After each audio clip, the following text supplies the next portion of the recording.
चलिए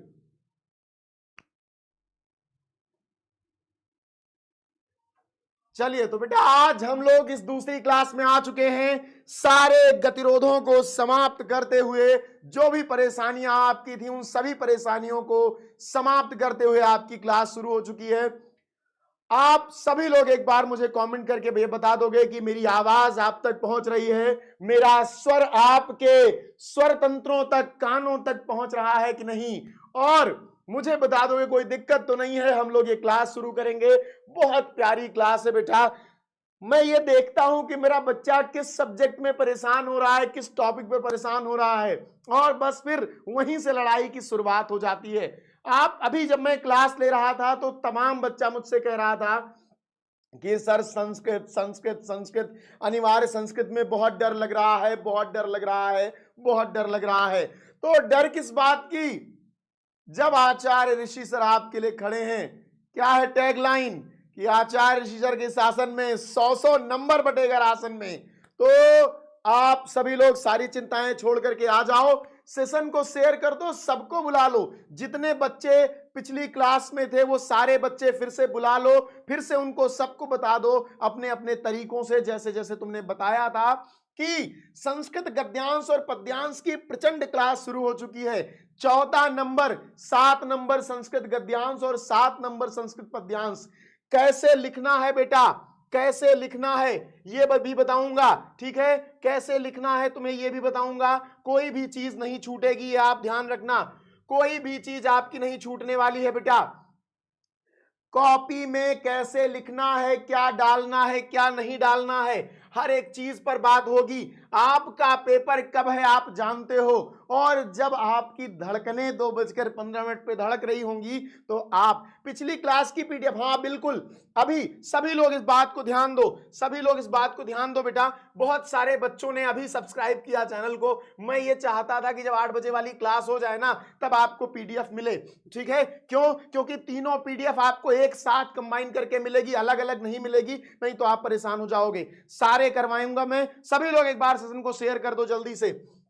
WhatsApp channel, Telegram channel और Telegram group, इसको ज्वाइन कर लो जाकर सभी लोग, इसको सभी लोग तुरंत जाकर ज्वाइन कर लो। यही पीडीएफ मिलेगी बेटा, यही पीडीएफ मिलेगी। और हमारा जो आज का भी जिस क्लास की हम बात कर रहे हैं, जिस क्लास पर हम चर्चा कर रहे हैं, संस्कृत गद्यांश पद्यांश की क्लास, इसमें क्या खास होने वाला है इसको देख लो।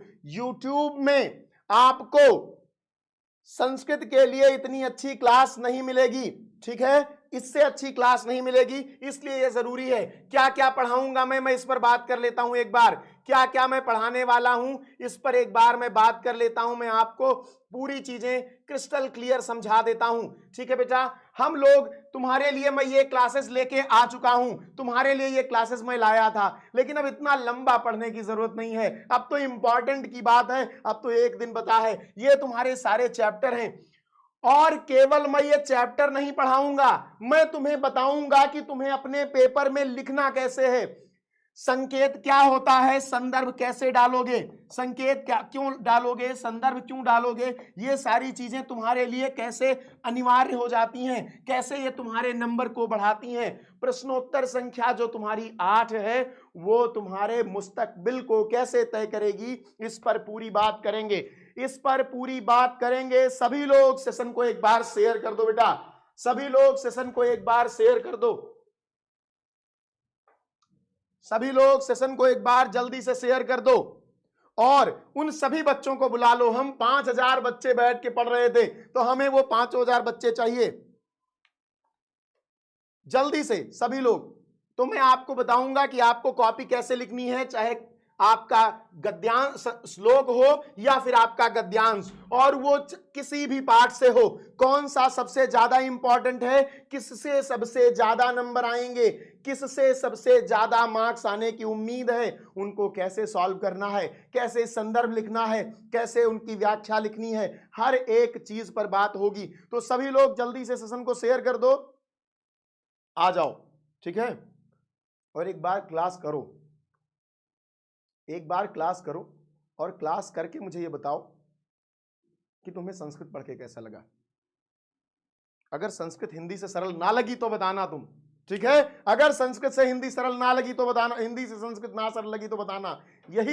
यही तो पढ़ाने का तरीका है।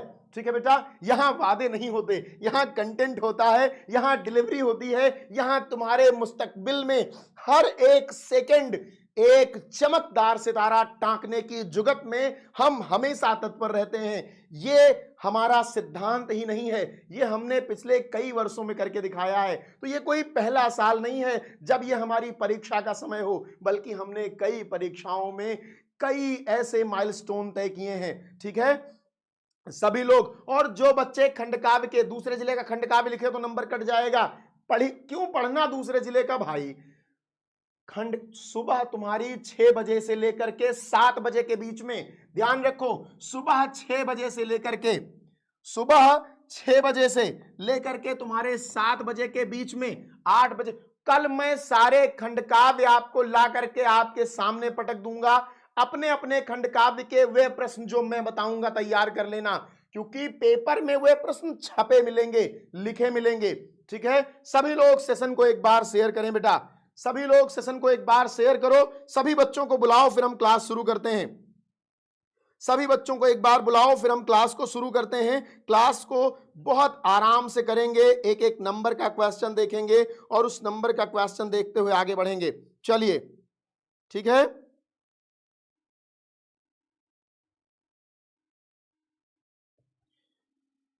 चलो सभी लोग ध्यान से। हमारा पहला जो गद्यांश है, पहला गद्यांश क्या है बेटा? भोजस सौदार्यम का। पहला गद्यांश क्या है? भोजस सौदार्यम का। ध्यान रहे, पहला गद्यांश है भोजस सौदार्यम का। मुझे 5000 बच्चे चाहिए। आपने जितने बच्चे पिछली क्लास में थे वो सारे बच्चे, सबको बुलाओ, सबको सेशन शेयर करो। ठीक है, भोजस सौदार्यम पहला आपका है। इसको पढ़ते हैं, एक एक शब्द का अर्थ समझते हैं, कैसे लिखना है समझते हैं, किस प्रकार आप इसका अर्थ लिखोगे और किस प्रकार आपको अपनी कॉपी में लिखना है, ये सारी चीजें हम समझेंगे। तो ततः कदाचित उसके बाद कहीं से द्वारपालम आगत्य, द्वारपाल ने आकर महाराज भोजम प्राह, महाराज भोज से कहा। क्या कहा महाराज भोज से? क्या कहा महाराज भोज से? देव कौपीनावशेषो विद्वान द्वारि वर्तते, कौपीनावशेषो विद्वान। ध्यान रहे, एक व्यक्ति जो केवल लंगोट में है, एक व्यक्ति जो केवल लंगोट में है, वो दरवाजे पर खड़ा है। कहां खड़ा है? दरवाजे पर खड़ा है। एक व्यक्ति जो केवल लंगोट में है, दरवाजे पर खड़ा है। ठीक है, राजा प्रवेशयति प्राह, राजा ने क्या कहा कि प्रवेश कराओ। ठीक है, ततः प्रविष्टा सह कवि, तब प्रवेश करके उस कवि ने क्या कहा? भोजम आलोक्य, राजा भोज को देखकर, अद्य में दारिद्र्य नाशो भविष्यति इति, आज मेरी दरिद्रता समाप्त हो जाएगी ऐसा, मत्वा तुष्टो, खुश होकर, हर्षाणि मुमोच, हर्ष के आंसू बहाए। ठीक है, राजा तम आलोक्य प्राह, राजा ने तम आलोक्य, उसे देखकर प्राह कहा, कवे किम रोदसी, हे कवि क्यों रोते हो। उसने क्या कहा? हे कवि क्यों रोते हो। ठीक है, उसने क्या कहा? हे कवि क्यों रोते हो, ये बात उसने कही। सभी लोग सेशन को शेयर कर दो। संस्कृत की ये क्लास मैंने आपसे कहा था, जितने सारे बच्चे यहां पर थे वे सारे बच्चे यहां पर होने चाहिए। ठीक है, क्योंकि यदि आपने कोई बच्चा, किसी बच्चे की क्लास छूट गई तो अब गैप वाला इंतजाम नहीं है। अगर अब आप गैप करोगे तो आप रिवीजन अच्छे से नहीं कर पाओगे, चीजों को अच्छे से समझ नहीं पाओगे।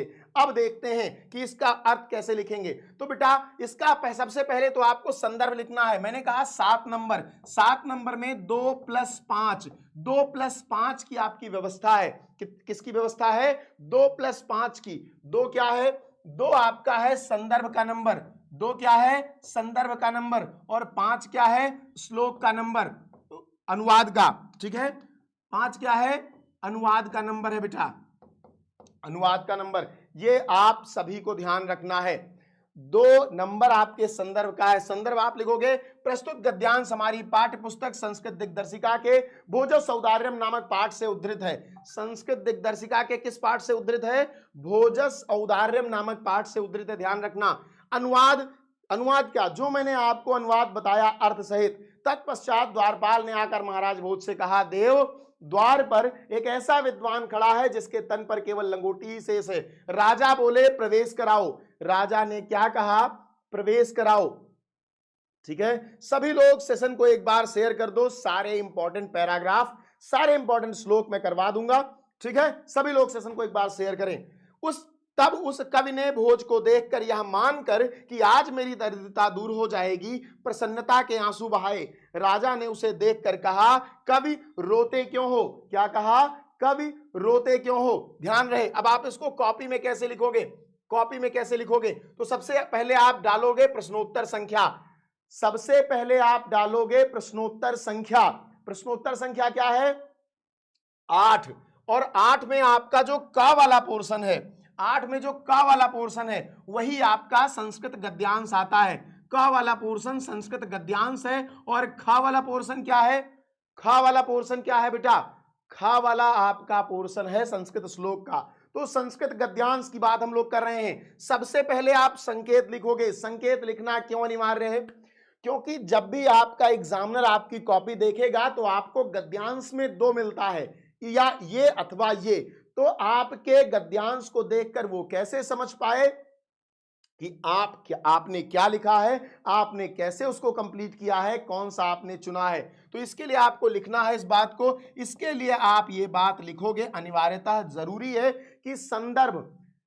आप सबसे पहले संकेत लिखो। संकेत में गद्यांश के पहले के कुछ शब्द और गद्यांश के बाद के कुछ शब्द लिख दिए जाएं, जिससे एग्जामिनर को क्लियर हो जाए कि आप किस चीज पर बात करने जा रहे हो। ठीक है, उसके बाद प्रस्तुत संस्कृत गद्यांश हमारी पाठ्य पुस्तक संस्कृत दिग्दर्शिका के संस्कृत भाषाया महत्वम नामक पाठ से उद्धृत है। किससे उद्धृत है? संस्कृत भाषाया महत्वम नामक पाठ है से उद्धृत है। ठीक है, कुछ भी चिंता नहीं करनी, आप बैठकर रिवीजन करो, कोई चिंता नहीं करनी। एग्जाम की सुबह तक मैं आपके साथ यहीं खड़ा रहूंगा। मैंने अभी क्लास में थोड़ी देर पहले कहा था कि यही टी शर्ट आपके 22 फरवरी तक चलने वाली है। ठीक है, तो मैं आपको मिलूंगा। आपको सेशन को शेयर करना है। 5000 बच्चे हमारे साथ पिछली क्लास में थे, उतने ही बच्चे हमारे साथ अभी भी होने चाहिए। ठीक है, उतने ही बच्चे हमारे साथ होने चाहिए। बिल्कुल ठीक से समझ लो इस बात को। ठीक है, आगे बढ़ते हैं। अनुवाद इसका लिख दोगे। अनुवाद इसका लिख दोगे। आपको संस्कृत दिग्दर्शिका संस्कृत भाषाया महत्वम नामक पाठ से उद्धृत है, ये कोट कर देना है। ये जरूर लिख देना है कि जो जिस पाठ से लिया गया है, चाहे संस्कृत दिग्दर्शिका के संस्कृत भाषाया महत्वम से हो, भोजस सौदार्यम से हो, जैसा कि मैं अभी आपको पढ़ा रहा हूं, जिससे भी हो, आपको ये जो शब्द हैं इनको अंडरलाइन कर देना है, जिससे एग्जामिनर को पता चल जाए कि आप किस विषय में बात कर रहे हैं, कि आप किस विषय में बात कर रहे हैं, ये उसे पता चल जाना चाहिए। अगला क्या है? अगले पर चलते हैं। अगले पर चलते हैं। दूसरा बेटा, दूसरा सबसे इंपॉर्टेंट, आप इन सबका स्क्रीनशॉट लेकर के रख सकते हो। ठीक है, यथैयोपकरणवताम जीवनम तथैव ते जीवनम स्यात्। यथैयोपकरणवताम जीवनम याज्ञवल्क्य से मैत्रेयी कहती हैं। क्या कहते हैं मैत्रेयी याज्ञवल्क्य से? हाँ बेटा, 8 बजे से जो क्लास होने वाली है, जो 8 बजे से आपकी क्लास होने वाली है, वो हिंदी की मैराथन होने वाली है, संपूर्ण मैराथन। उसमें हम सब कुछ पढ़ेंगे। मैंने आपसे कहा था कि एक क्लास आपकी और होगी 8 बजे से पहले, ये वही क्लास है। तो इसके लिए भी, सबके लिए, साहित्यिक हिंदी, सामान्य हिंदी, सबके लिए आपका जो अनिवार्य संस्कृत है वो सबके लिए इंपॉर्टेंट है। ये बात आप लोग ध्यान रखिएगा, ये सबके लिए इंपॉर्टेंट है। तो सभी लोग सेशन को शेयर कर दो एक बार, सभी बच्चों को बुला लो, क्योंकि हम एक श्रृंखला में चल रहे हैं। हमने ऑब्जेक्टिव क्वेश्चन कर लिए थे, काव्य वाले क्वेश्चन बच गए थे। अगर आपको काव्य वाले क्वेश्चन अभी करने हैं तो आप बताइए, मैं काव्य वाले क्वेश्चन अभी करा देता हूं। ठीक है, अगर काव्य साहित्य के विकास वाले क्वेश्चन जो बच गए थे उन्हें अभी करना है तो अभी कर लेंगे। ठीक है, सभी लोग सेशन को एक बार शेयर कर दो और हम लोग आगे बढ़ते हैं। ठीक है, चलो। तो अब इसकी व्याख्या कैसे लिखोगे? तो बिल्कुल उसी सीक्वेंस में आपको लिखनी है। संदर्भ लिखना है प्रस्तुत गद्यांश हमारी पाठ्य पुस्तक, प्रस्तुत गद्यांश हमारी पाठ्य पुस्तक किससे? संस्कृत दिग्दर्शिका के आत्मज्ञा एवं सर्वज्ञ नामक पाठ से उद्धृत है। अनुवाद क्या है?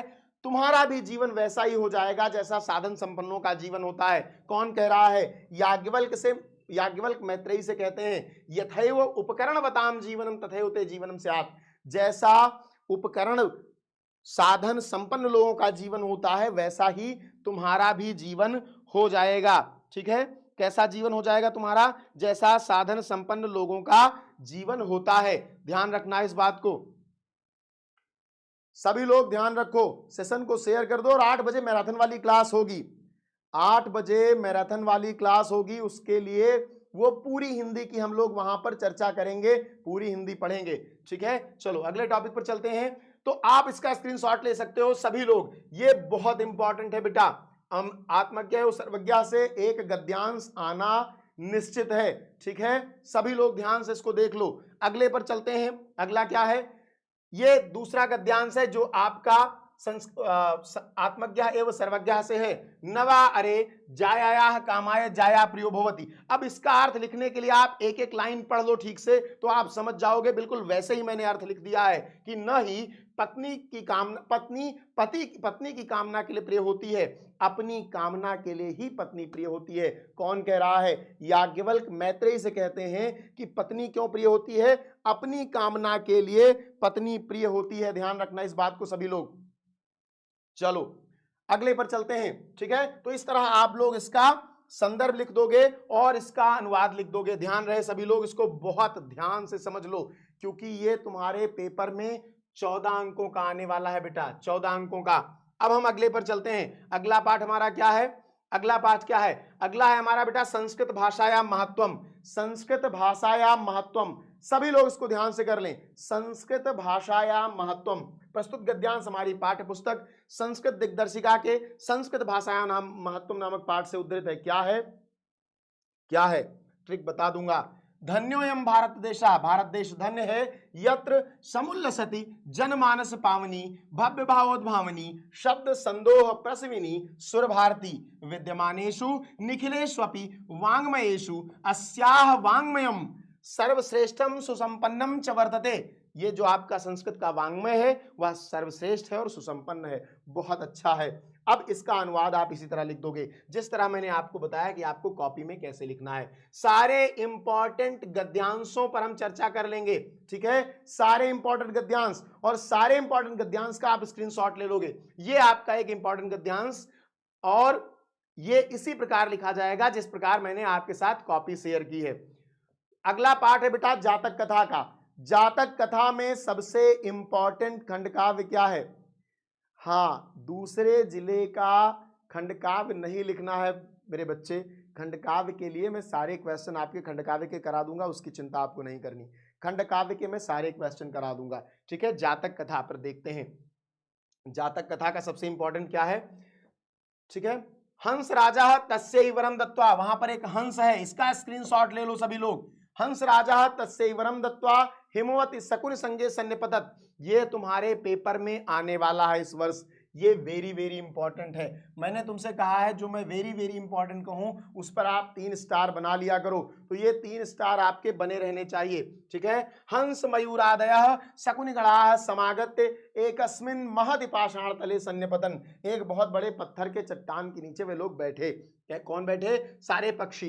हंस राजा आत्मना चित्त रुचितम स्वामिकम आगत्य वृणुयात इति दुहितरम आदिदेश। हंसराज ने जब सभी लोग आ गए तो अपनी बेटी से कहा कि अब तुम अपने मनपसंद के लड़के से विवाह कर लो, अपने मनपसंद लड़के से, जो तुम जिसको चुनना चाहती हो उसको तुम चुन लो। ठीक है, सभी लोग ध्यान रखें इस बात को, और सेशन को शेयर करते रहो बेटा। अभी वाली क्लास में हमारे 5000 बच्चे थे, तो हमें 5000 बच्चे अभी चाहिए। आप लोग सेशन को शेयर करो, हम अगले पर चलते हैं। ठीक है, अब इसके अनुवाद में क्या लिखोगे? उसे वर देकर हंसराज पक्षियों के समूह में हिमालय पर उतरा। विविध प्रकार के हंस मोर आदि पक्षी आकर एक विशाल चट्टान के तल पर एकत्रित हो गए। हंसराज ने अपनी पुत्री को आदेश दिया कि वह आए और अपने मनपसंद पति का वर्ण करे। क्या करे? अपने मनपसंद पति का वर्ण करे। ठीक है, इसका स्क्रीनशॉट ले लो, इसका सभी लोग स्क्रीनशॉट ले लेंगे। अगले पर चलते हैं बेटा। अगला क्या है? अगला क्या है?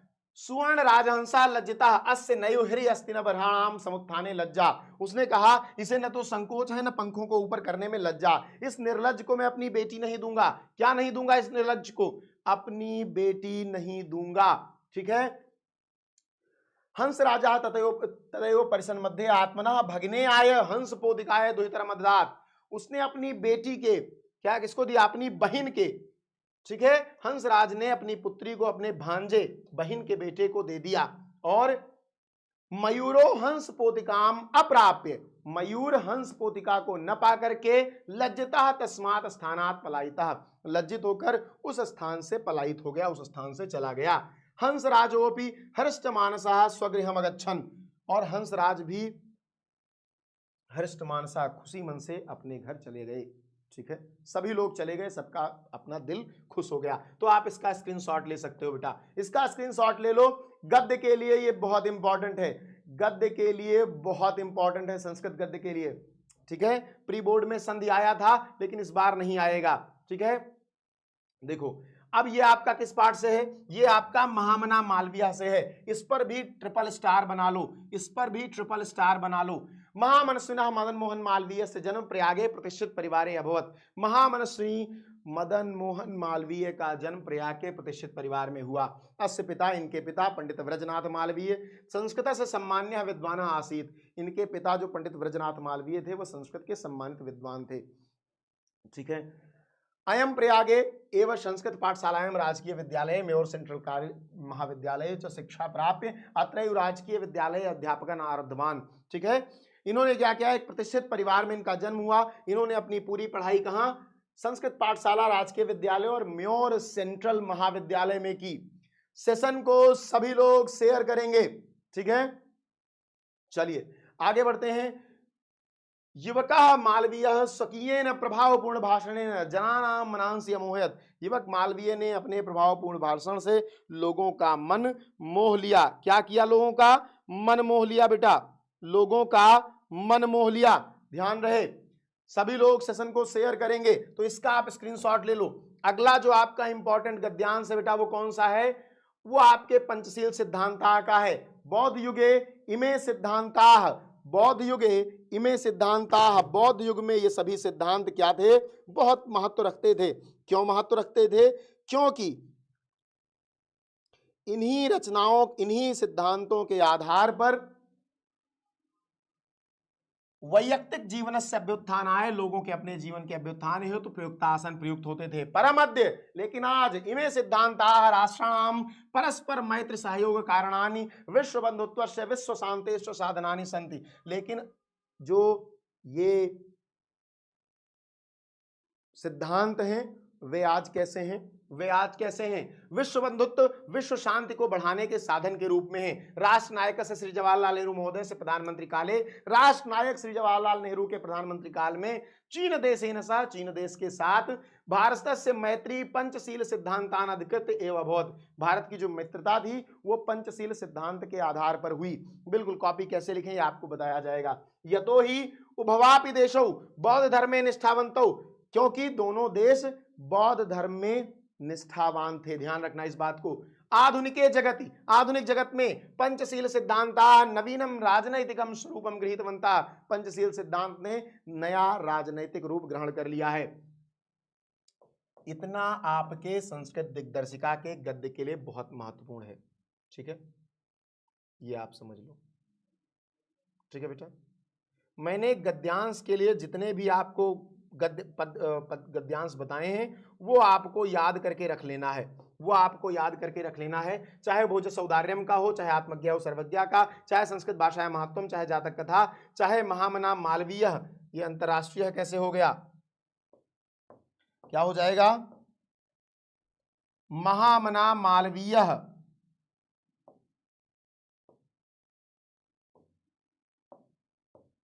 मालवीय ये गद्यांश सबसे इंपॉर्टेंट गद्यांश।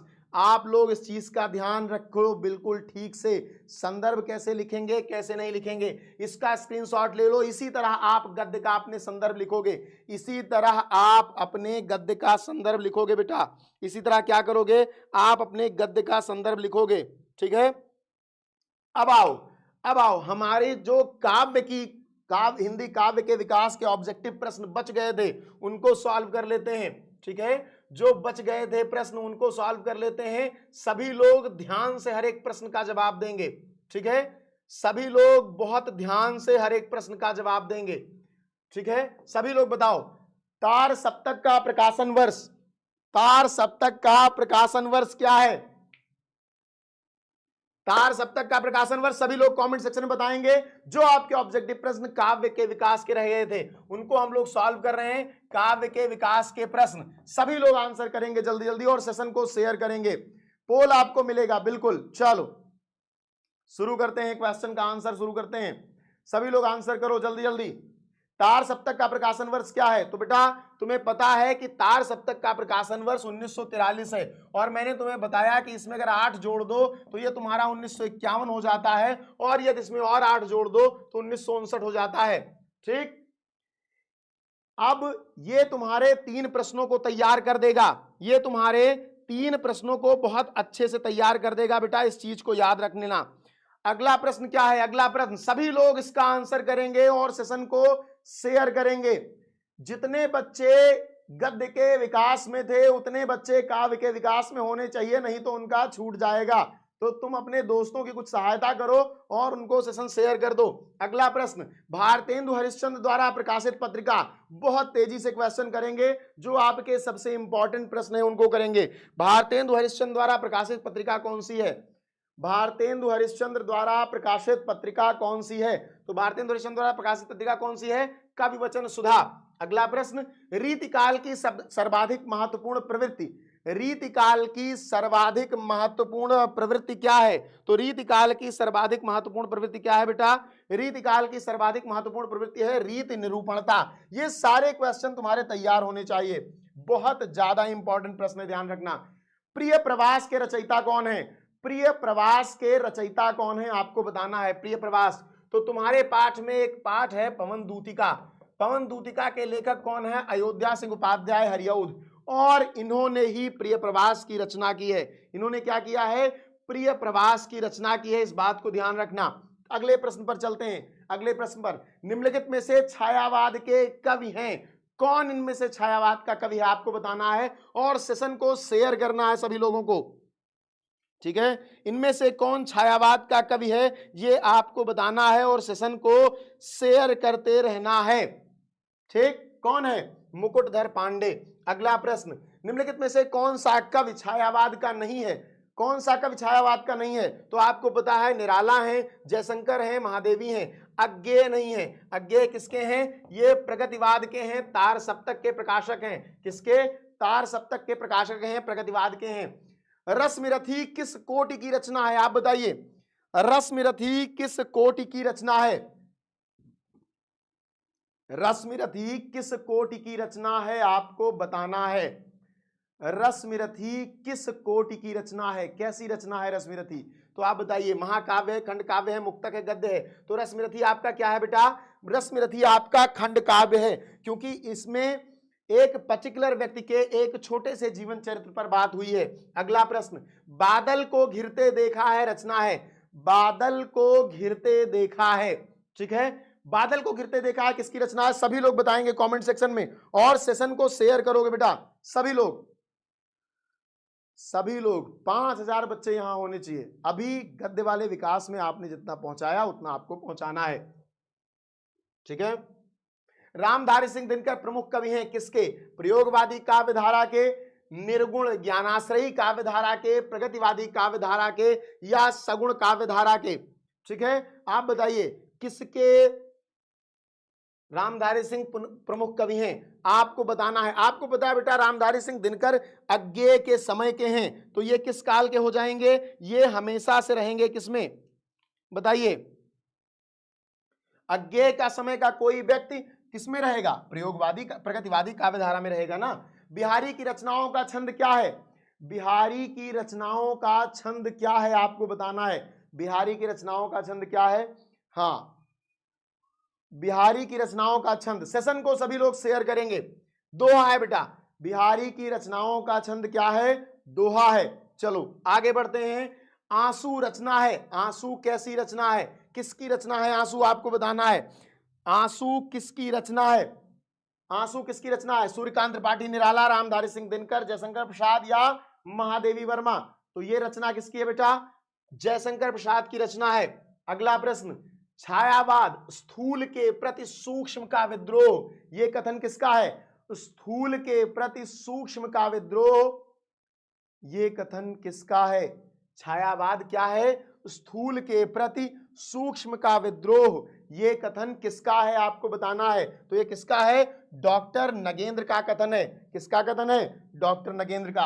अगला प्रश्न, दूसरे तार सप्तक का प्रकाशन कब हुआ? दूसरे तार सप्तक का प्रकाशन कब हुआ? सभी लोग एक बार सेशन को शेयर करेंगे बेटा। दूसरे तार सप्तक का प्रकाशन कब हुआ? तो दूसरे तार सप्तक का प्रकाशन कब हुआ? 1943 में पहला, 8 और जोड़ दो तो 1951 में दूसरा, और 8 और जोड़ दो तो 1959 में तीसरा। ठीक है, 1959 में तीसरा तार सप्तक। ये 3 तार सप्तक प्रकाशित हुए अज्ञेय के निर्देशन में, अज्ञेय के नेतृत्व में। अगला प्रश्न, कितनी नावों में कितनी बार काव्यकृति है? कितनी नावों में कितनी बार काव्यकृति है? बताइए सभी लोग। क्वेश्चन का जल्दी जल्दी आंसर करो और सेशन को शेयर करते रहो। कितनी नावों में कितनी बार काव्यकृति किसकी है? किसने लिखा है ये रचना? कितनी नावों में कितनी बार? आप लोग बताएंगे, सभी लोग इसका आंसर करेंगे। आप सबको पता है कौन है? सच्चिदानंद हीरानंद वात्स्यायन अज्ञेय। चलो इन्हीं को टिक कर दो। छायावाद की प्रमुख विशेषता क्या है बेटा? छायावाद की प्रमुख विशेषता क्या है आपको बताना है। छायावाद की प्रमुख विशेषता क्या है? सभी लोग बताएंगे, सभी लोग एक तरफ से आंसर करेंगे। छायावाद की प्रमुख विशेषता क्या है? सौंदर्य और प्रेम। आपने पढ़ा क्या? कामायनी। ठीक है, कामायनी पढ़ा है ना? कितना सौंदर्य है उसमें, कितना प्रेम है उसमें, तो कामायनी को ही देख लो, सौंदर्य और प्रेम। अगला, दूसरे तार सप्तक का प्रकाशन वर्ष। दूसरे तार सप्तक का प्रकाशन वर्ष, चलिए बताइए, दूसरे तार सप्तक का प्रकाशन वर्ष क्या होगा? तो दूसरे तार सप्तक का प्रकाशन वर्ष, अभी मैंने आपको बताया कि 43 में आपको 8 जोड़ देना है और आपको 51 मिल जाएगा। अगला क्या है? हिंदी का प्रथम महाकाव्य किसे माना जाता है? हिंदी का प्रथम महाकाव्य किसे माना जाता है? सभी लोग बताइए, हिंदी का प्रथम महाकाव्य किसे माना जाता है? पद्मावत, रामचरितमानस, साकेत या पृथ्वीराज रासो? किसे माना जाता है? हिंदी का प्रथम महाकाव्य किसे माना जाता है, ये आपको बताना है। हिंदी का प्रथम महाकाव्य किसे माना जाता है? जल्दी बताइए। ठीक है, तो प्रथम महाकाव्य क्या है? पृथ्वीराज रासो है बेटा। अगला प्रश्न, मैथिली शरण गुप्त की काव्य कृति क्या है? कौन सी रचना इसमें से है जिसको मैथिली शरण गुप्त ने लिखा है? कौन सी ऐसी रचना है जिसको मैथिली शरण गुप्त ने लिखा है? बताइए, मैथिली शरण गुप्त की कौन सी रचना है? तो मैथिली शरण गुप्त की रचना है त्रिपथगा। कौन सी रचना? त्रिपथगा। अगला प्रश्न, मैथिली शरण गुप्त की रचना इसमें से कौन सी है? मैथिली शरण गुप्त की रचना इसमें से कौन सी है? सभी लोग सेशन को शेयर करेंगे तुरंत। ठीक है, किसकी, कौन सी है? सिद्धराज। अगले प्रश्न पर चलेंगे, प्रगतिवाद के सशक्त कवि हैं। प्रगतिवाद का सशक्त कवि कौन है? सभी लोग बताइए, प्रगतिवाद का सशक्त कवि कौन है? रामनरेश, बालमुकुंद गुप्त, नागार्जुन या डॉक्टर नरेंद्र? प्रगतिवाद की शुरुआत किससे मानी जाती है बेटा? प्रगतिवाद की शुरुआत मानी जाती है अज्ञेय से।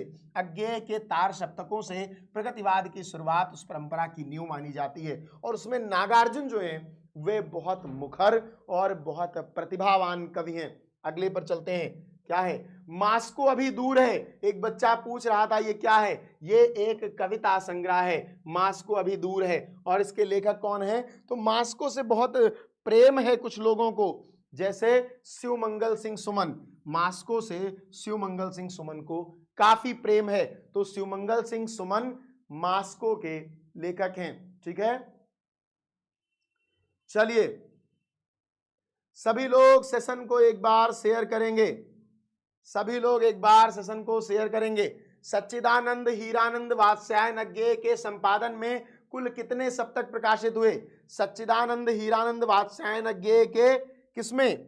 निर्देशन में कुल कितने तार सप्तक प्रकाशित हुए ये आपको बताना है। सभी लोग बताइए, मैंने कई बार इस चीज को बताया है, कितने तार सप्तक प्रकाशित हुए आप सबको बताना है। ठीक है, कितने प्रकाशित हुए बेटा, कितने प्रकाशित हुए? 3 प्रकाशित हुए, 1943 में, 1951 में, 1959 में। अगला प्रश्न, सुमित्रानंदन पंत को ज्ञानपीठ पुरस्कार मिला।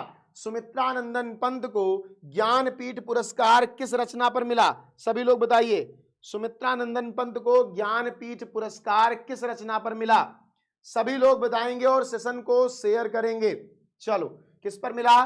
चिदंबरा पर मिला। किस पर? चिदंबरा पर। सुमित्रानंद को ज्ञानपीठ पुरस्कार किस रचना पर, किस पर मिला? चिदंबरा पर। अगला प्रश्न, गिरिजा कुमार माथुर किस काल के कवि हैं? गिरिजा कुमार माथुर किस काल के कवि हैं ये आपको बताना है। सभी लोग सेशन को शेयर कर दें और सेशन को लाइक कर लें, क्वेश्चन का आंसर करते रहें। गिरिजा कुमार माथुर किस काल के हैं? तो बेटा ये आधुनिक काल के हैं। गिरिजा कुमार माथुर आधुनिक काल के कवि हैं। अगले प्रश्न पर चलते हैं। प्रगतिवादी काव्यधारा के प्रमुख कवि कौन हैं? प्रगतिवादी काव्यधारा के प्रमुख कवि कौन हैं? तो प्रगतिवादी काव्यधारा के प्रमुख कवि कौन हैं? प्रगतिवादी काव्यधारा के प्रमुख कवि केदारनाथ अग्रवाल हैं। सूरदास भक्तिकाल के, तुलसीदास भक्तिकाल के, चंद्रवरदाई आदिकाल के। अगला, लहर काव्य कृति के रचनाकार कौन है? लहर किसने लिखा है? तो आंसू तो मैंने आपको बता ही दिया था, और जिसने आंसू लिखा उसी ने लहर भी लिखा है। जिसने आंसू लिखा उसी ने लहर भी लिखा है। तो किसने लहर लिखा है? जयशंकर प्रसाद ने लिखा है। ठीक है, अगला प्रश्न, उर्मिला का विरह वर्णन साकेत के किस सर्ग में है? उर्मिला का विरह वर्णन साकेत के किस सर्ग में है? बताइए सब लोग, और सेशन को शेयर कर दीजिए एक बार।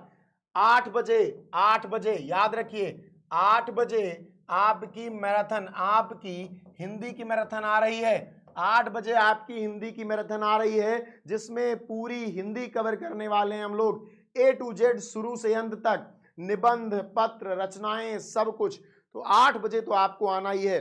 ठीक है, बाकी उर्मिला का विरह वर्णन किस सर्ग में है? तो ये नवम सर्ग में है बेटा। किसमें है? नवम सर्ग में। अगला प्रश्न, परिवर्तन किस कवि की रचना है? परिवर्तन किस कवि की रचना है? ये तुम्हारे पाठ में है, ये तुम्हारे पाठ में है कि परिवर्तन किस कवि की रचना है, तो ये तुम्हें याद रखना है। ठीक है बेटा, परिवर्तन किस कवि की रचना है ये तुम्हें याद रखना है। ये बहुत इंपॉर्टेंट प्रश्न है, सुमित्रानंदन पंत की रचना है। अगला, इनमें से किस काव्य कृति पर ज्ञानपीठ पुरस्कार मिला? इनमें से किस पर ज्ञानपीठ पुरस्कार मिला है ये आपको बताना है। इनमें से कौन सी ऐसी रचना है जिस पर ज्ञानपीठ पुरस्कार मिला है? सभी लोग बताइए, किस पर मिला है? कितनी नावों में कितनी बार? चलो इसी पर टिक कर देते हैं सभी लोग, सेशन को शेयर करते रहें। अगला प्रश्न, तीसरे तार सप्तक का प्रकाशन वर्ष? तो मैंने आपको एक ट्रेल बता दी, आप उससे फाइंड आउट कर सकते हो। दूसरा ये, तीसरा ये, तो ये क्या हो जाएगा? 1959। कौन सा? 1959। ध्यान रहे सभी को। कला और बूढ़ा चांद कृति के रचयिता हैं। कला और बूढ़ा चांद कृति के रचयिता, कला और बूढ़ा चांद कृति के रचयिता कौन है? हाँ, 8 बजे आपकी मैराथन क्लास होगी, बिल्कुल। कौन है कला और बूढ़ा चांद के रचयिता? तो इसमें से कौन मिला आपको? सुमित्रानंदन पंत। चलिए अगला प्रश्न, किस महाकाव्यात्मक कृति में 12 सर्ग हैं? कौन सी ऐसी महाकाव्यात्मक कृति है जिसमें 12 सर्ग हैं? ठीक है, बताइए सभी लोग, कौन सी महाकाव्यात्मक कृति है जिसमें 12 सर्ग हैं? तो साकेत में 12 सर्ग हैं। कामायनी में कितने हैं? 15। साकेत में 12 सर्ग हैं। अगला प्रश्न, छायावाद की प्रमुख विशेषता क्या है? छायावाद की प्रमुख विशेषता क्या है? तो छायावाद की प्रमुख विशेषता क्या है बेटा? छायावाद की प्रमुख विशेषता है, क्या है? श्रृंगार रस की प्रधानता कह लें कि स्थूल के प्रति सूक्ष्म का विद्रोह, स्थूल के प्रति सूक्ष्म का विद्रोह। अगला प्रश्न, निम्नलिखित में से अयोध्या सिंह उपाध्याय हरिऔध द्वारा लिखित महाकाव्यात्मक रचना, निम्नलिखित में से अयोध्या सिंह उपाध्याय हरिऔध द्वारा लिखित महाकाव्यात्मक रचना। सभी लोग इसका आंसर करेंगे, सभी लोग इसका आंसर करेंगे बहुत ध्यान से, ठीक है। किसने? अयोध्या सिंह उपाध्याय हरिऔध ने कौन सी महाकाव्यात्मक रचना की है, ये आपको बताना है, ठीक है। तो कौन सी की है? वैदेही वनवास। अगला प्रश्न, निम्नलिखित में से मैथिली शरण गुप्त की रचना है? कौन सी रचना निम्नलिखित में से मैथिली शरण गुप्त की है? कौन सी रचना मैथिली शरण गुप्त है? निम्नलिखित में से मैथिली शरण गुप्त की है? सभी लोग बताइए, कौन सी रचना निम्नलिखित में से मैथिली शरण गुप्त की है? सभी लोग बताएंगे कौन सी रचना हो जाएगी बेटा? सिद्धराज। अगला प्रश्न, अज्ञे जी को निम्नलिखित में से किस कृति पर ज्ञानपीठ पुरस्कार मिला? इंद्रधनु रौंदे हुए से, हरी घास पर क्षण भर, कितनी नावों में कितनी बार। तो ये तो प्रश्न अभी हमने सॉल्व किया, कितनी नावों में कितनी बार के लिए इनको ज्ञानपीठ पुरस्कार मिला। निम्नलिखित में से दिनकर की रचना कौन सी है? तो मैंने आपको बताया जो ऐतिहासिक कैरेक्टर हों उन पर जो रचनाएं हुई हैं वो दिनकर ने की हैं, जैसे परशुराम की प्रतीक्षा, ठीक है। ये रचना किसकी है? दिनकर की है। हिमालय निम्नलिखित में से किसकी काव्य कृति है? हिमालय किसकी काव्य कृति है? आप सबको बताना है। सभी लोग सेशन को शेयर करेंगे,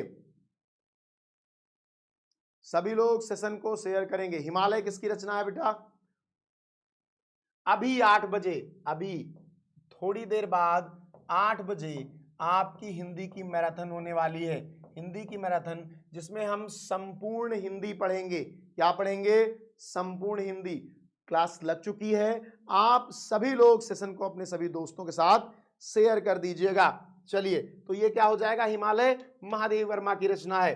अगले प्रश्न पर चलते हैं। अगला प्रश्न क्या है? रस कलश किसकी रचना है? रस कलश, रस कलश किसकी रचना है? तो आपके सिलेबस में एक कविता है पवन दूतिका। पवन दूतिका किसने लिखा है? बताइए मुझे, पवन दूतिका किसने लिखा है? और अगर आपको पता है पवन दूतिका किसने लिखा है तो आपको यह भी पता है कि रस कलश किसने लिखा है? अयोध्या सिंह उपाध्याय हरिऔध ने। अगला, मैथिली शरण गुप्त की महाकाव्यात्मक कृति है। मैथिली शरण गुप्त की महाकाव्यात्मक कृति भारत भारती, जयद्रथ वध, यशोधरा, साकेत। तो आपको अभी मैंने बताया साकेत 12 सर्गों के साथ, 12 सर्गों के साथ महाकाव्यात्मक कृति है, ठीक है। समझ रहे हैं इस बात को आप सभी लोग? सभी लोग एक बार सेशन को शेयर करेंगे, सभी लोग एक बार सेशन को शेयर करेंगे जल्दी से, ठीक है। सभी लोग एक बार सेशन को शेयर करेंगे। आगे बढ़ते हैं। निम्नलिखित में से जयशंकर प्रसाद की काव्य कृति नहीं है। तो निम्नलिखित में से जयशंकर प्रसाद की कौन सी रचना नहीं है? तो निम्नलिखित में से जयशंकर प्रसाद की रचना नहीं है बेटा, क्या? इत्यलयम, ठीक है। इत्यलयम उनकी रचना नहीं है। सुमित्रानंदन पंत को सोवियत लैंड नेहरू पुरस्कार किस कृति पर मिला था? सुमित्रानंदन पंत को सोवियत लैंड नेहरू पुरस्कार किस कृति पर मिला था? कला और बूढ़ा चांद, लोकायतन, स्वर्ण किरण या फिर चिदंबरा, किस पर मिला था? तो उनको मिला था लोकायतन पर, ठीक है बेटा। सभी लोग ध्यान से इसको टिक कर लें, उनको किस पे मिला था? लोकायतन पे मिला था। अगला प्रश्न, निम्नलिखित में से सच्चिदानंद हीरानंद वात्स्यायन का काव्य संकलन है? कौन सा काव्य संकलन सच्चिदानंद हीरानंद वात्स्यायन अज्ञेय का है? लहर, उर्वशी, गुंजन या हरी घास पर क्षण भर? तो नाम अजीब लगे तो तुरंत टिक कर दो, हरी घास पर क्षण भर। ध्यान रहे क्योंकि सुमित्रानंदन पंत ऐसी रचनाएं करते रहते हैं। अगला क्या है? छायावाद की विशेषता क्या है? तो मैंने आपको बताया छायावाद में 2-3 चीजें हैं। एक तो कामायनी है, कौन तुम संस्कृत जलनित तीर, तरंगों से फेंकी मड़ी एक, कर रहे निर्जन का चुपचाप, प्रभा की धारा से अभिषेक, मधुर विश्रांत और एकांत, जगत का सुलझा हुआ रहस्य, और करुणामय सुंदर मौन, यही जीवन मन का आलस्य, ठीक है। तो छायावाद की विशेषता क्या हो जाएगी? सौंदर्य और प्रेम। अगला प्रश्न, निम्नलिखित में से कौन सा ग्रंथ भक्ति काल का है? तो निम्नलिखित में से कौन सा ग्रंथ भक्ति काल का है? ये तो आदिकाल का हो जाएगा। ये कब का है? साकेत, साकेत द्विवेदी युग का, आधुनिक काल का, कामायनी द्विवेदी युग किसका?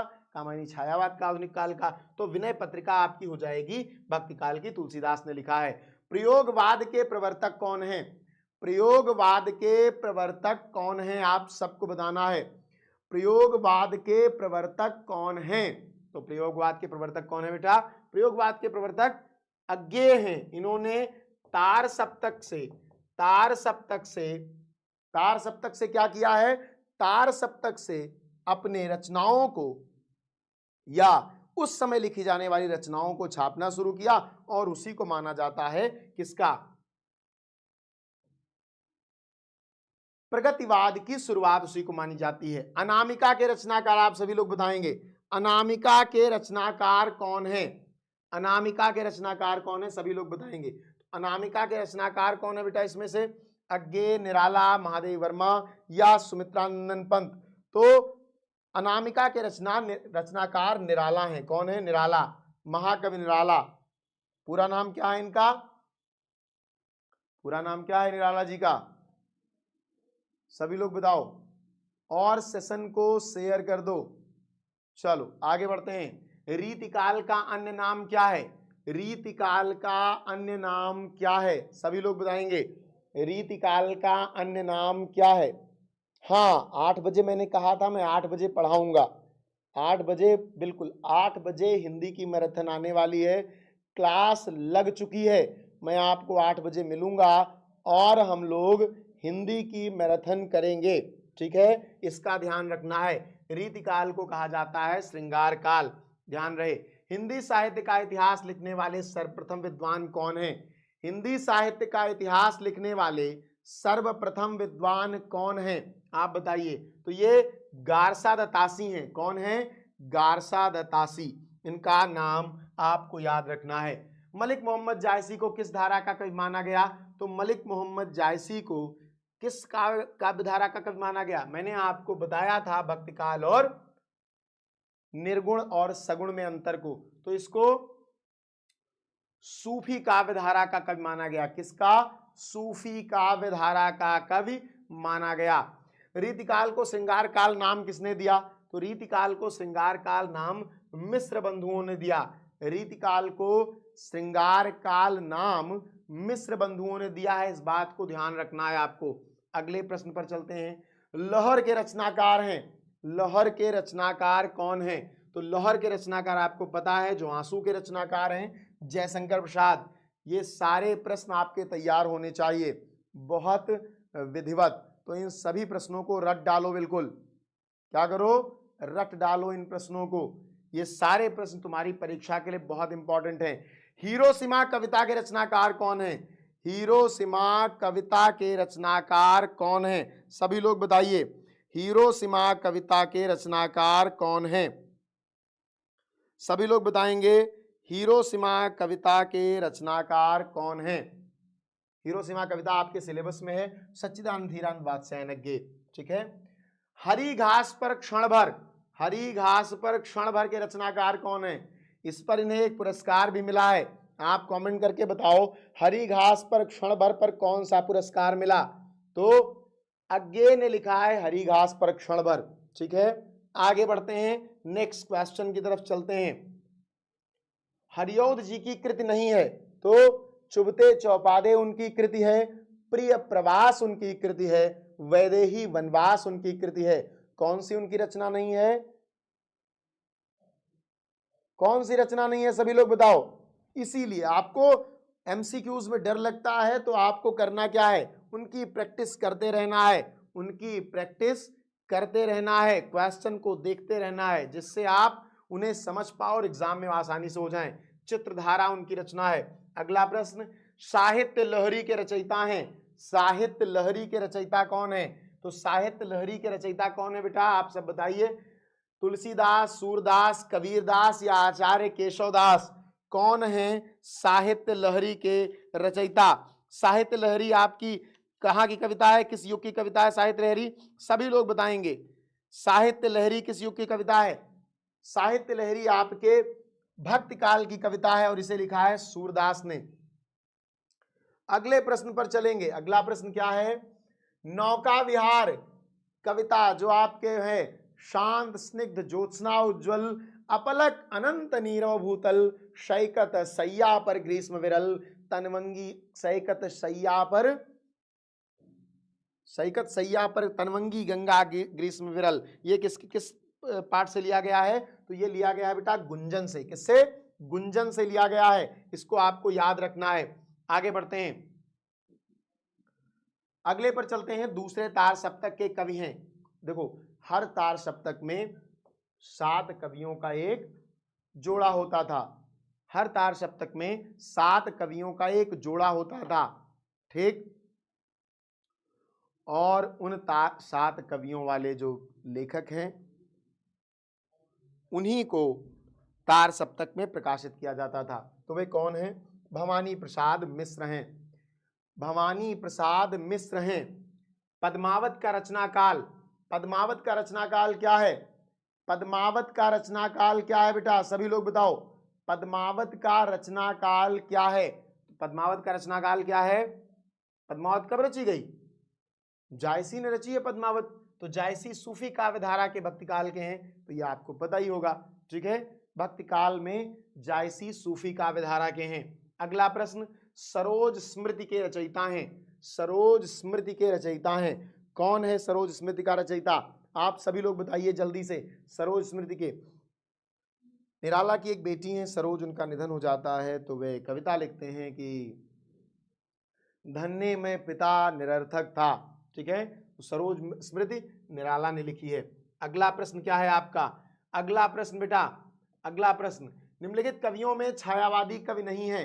निम्नलिखित कवियों में छायावादी कवि नहीं है। कौन नहीं है छायावादी कवि? आप इस बात को बहुत ध्यान से समझ लीजिए। निम्नलिखित कवियों में छायावादी कवि नहीं है।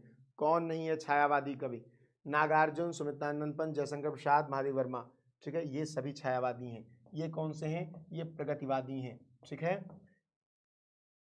ये प्रगतिवादी कवि हैं। अगले पर आते हैं। अगला प्रश्न क्या है? निम्न में से रीतिकाल के किस कवि ने वीर रस में रचना की है? तो निम्नलिखित में से किस कवि ने वीर रस में रचना की है? आपके 11th के सिलेबस में 2 कविताएं थी। कौन कौन सी? कौन कौन सी कविताएं? एक छत्रसाल प्रशस्त, एक शिवा बावनी। साज चतुरंग सैन अंग में उमंग धारी सरजा शिवाजी जंग जीतन चलत हैं, ठीक है। तो ये किसकी है? ये भूषण की रचना है। ये भूषण की रचना है, ध्यान रखना है। अगला, तार सप्तक के संपादक कौन है? ये तो मैं बहुत बार आपको बता चुका। तार सप्तक के संपादक कौन है ये मैं आपको बहुत बार बता चुका बेटा, बहुत बार बता चुका हूं कि तार सप्तक के संपादक कौन है। तार सप्तक के संपादक कौन है? अज्ञेय हैं। तार सप्तक के संपादक कौन है? अज्ञेय हैं। अगले प्रश्न पर चलते हैं। कबीरदास प्रमुख कवि हैं। किस काल के कबीरदास प्रमुख कवि हैं आपको बताना है। किस काल के प्रमुख कवि हैं? और 8 बजे आपकी मैराथन होने वाली है हिंदी की, ध्यान रहे। 8 बजे आपके हिंदी की मैराथन होने वाली है, ठीक है।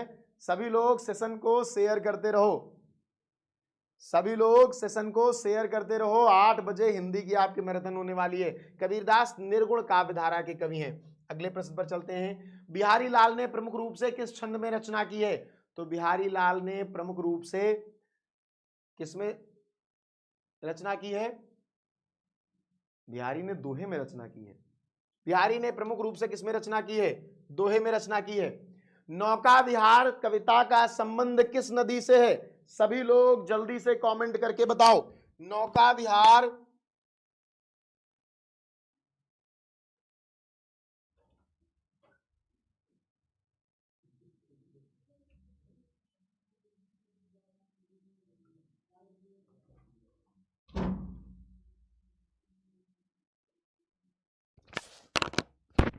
नौका विहार कविता किससे जुड़ी है? गंगा नदी से जुड़ी है, इस बात का ध्यान रखना। और 8 बजे हम लोग मिलेंगे बेटा। 8 बजे आपकी क्लास मैराथन की लग चुकी है। आप सभी लोग सेशन को शेयर कर दें, जाकर के लाइक कर लें और नोटिफिकेशन बटन ऑन कर दें। जो लोग सब्सक्राइब नहीं किए हैं वे सब्सक्राइब कर लें चैनल को। आप लोगों को मिलने वाली है क्लासेस मैराथन की, जो कि संपूर्ण हिंदी की तैयारी के लिए होंगी। तो सभी लोग मिलिए 8 बजे। ध्यान रखिए, पूरी हिंदी की तैयारी हमें करनी है। मिलते हैं नेक्स्ट क्लास में। बहुत बहुत धन्यवाद।